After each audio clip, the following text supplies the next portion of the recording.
ഇന്ന് ക്രിസ്റ്റൽസ് ഉപയോഗിക്കുന്ന ഒരുപാട് പേരുണ്ടല്ലേ? ഉപയോഗിക്കുന്നവർക്ക് ക്രിസ്റ്റൽസ് എന്താണെന്നറിയോ? പറഞ്ഞു തരാം. ക്രിസ്റ്റൽസ് എന്ന് പറയുന്നത് പ്രകൃതിയിൽ രൂപപ്പെടുന്ന മിനറൽ സ്റ്റോൺസ് ആണ്. ഭൂമിയുടെ അടിത്തട്ടിലെ ചൂടും മർദ്ദവും മിനറൽസും ചേർന്ന് രൂപപ്പെടുന്നതാണിവ. ലക്ഷക്കണക്കിന് വർഷങ്ങൾ എടുത്തിട്ടാണ് കേട്ടോ ഇത് രൂപപ്പെടുന്നത്. ഒരു സാഹചര്യം എന്ന് പറയുന്നത് ഭൂമിയുടെ ഉള്ളിലെ ലാവ തണുത്തുറയുമ്പോൾ അതിലെ മിനറൽസ് ക്രമമായി കൂടിച്ചേർന്ന് ക്രിസ്റ്റൽസ് ആയി മാറുന്നു. പിന്നെ ഒരു സാഹചര്യം, ഭൂമിയിലെ അഗാധമായ ഭാഗങ്ങളിൽ വെള്ളത്തിൽ ധാരാളം മിനറൽസ് കലർന്നിരിക്കും. ഈ വെള്ളം ഡ്രൈ ആയി കട്ട പിടിക്കുന്ന സമയത്ത് മിനറൽസ് കൂടിച്ചേർന്ന് ക്രിസ്റ്റൽസ് രൂപപ്പെടുകയും ചെയ്യും.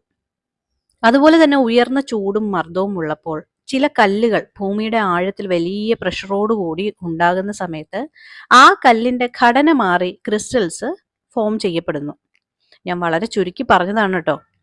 ഇങ്ങനെയൊക്കെ രൂപപ്പെടുന്ന ക്രിസ്റ്റൽസിന് അതിൻ്റെതായ ഒരു ഊർജവും ഉണ്ടാകുന്നു. അതുകൊണ്ട് തന്നെ ക്രിസ്റ്റൽസ് ഉപയോഗിക്കുന്നവർ അതിൻ്റെ ഊർജത്തെക്കുറിച്ചും അറിഞ്ഞിരിക്കേണ്ടതാണ്.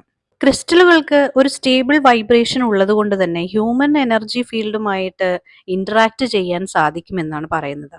അതുകൊണ്ട് തന്നെയാണ് ക്രിസ്റ്റലുകൾ ഹീലിംഗ് പർപ്പസിന് വേണ്ടിയിട്ടും ഉപയോഗിക്കുന്നത്. അപ്പോൾ ക്രിസ്റ്റലുകളെ കുറിച്ച് കൂടുതൽ അറിയുന്നതിനായി അക്കൗണ്ട് ഫോളോ ചെയ്തോളൂ കേട്ടോ. അടുത്ത വീഡിയോയിൽ വീണ്ടും കാണാം.